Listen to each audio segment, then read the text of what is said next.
ঈদের ছুটি কাটিয়ে ঢাকায় ফিরতে শুরু করেছে মানুষ। সকাল থেকে রাজধানীর প্রবেশপথগুলোতে যাত্রীদের ফিরতে দেখা গেছে। ঈদযাত্রার মতো ফিরতি যাত্রায় এখনও স্বস্তি রয়েছে। এদিকে দৌলতদিয়া পাটুরিয়া নৌপথে পর্যাপ্ত ফেরি, লঞ্চ ও মহাসড়কে যানজট না থাকায় সহজেই ঘাট পার হচ্ছেন যাত্রীরা। প্রতিনিধিদের পাঠানো তথ্য ছবিতে ডেস্ক প্রতিবেদন। ঈদ শেষে ফিরতে শুরু করেছেন নারীর টানে বাড়ি যাওয়া রাজধানীসহ সাভার শিল্পাঞ্চলের মানুষেরা।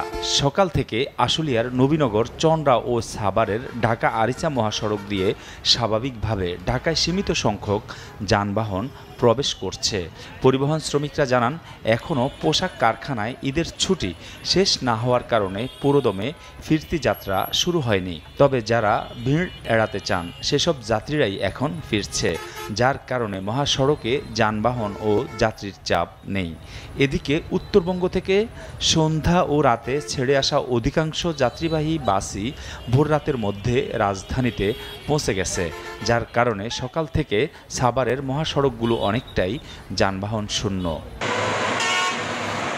রাজধানীতে ফিরতে শুরু করেছে দেশের দক্ষিণ পশ্চিমাঞ্চলের মানুষ। পদ্মা সেতু পার হয়ে ঢাকা মাওয়া ভাঙ্গা এক্সপ্রেসওয়ে ব্যবহার করে রাজধানীতে প্রবেশ করছে।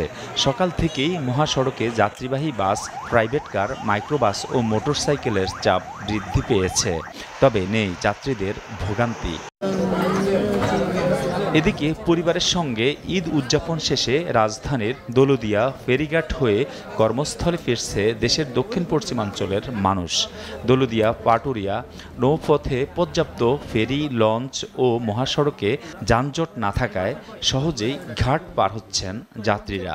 সকাল থেকে ঘাটে যাত্রীদের ভিড় ও যানবাহনের চাপ দেখা গেছে, তবে ভোগান্তি না থাকায় নির্বিঘ্নে পার হতে পারছে মানুষ ও যানবাহন। যাত্রীদের হয়রানি ও নিরাপত্তায় ঘাট এলাকা ও নদীতে নৌ পুলিশের টহল রয়েছে।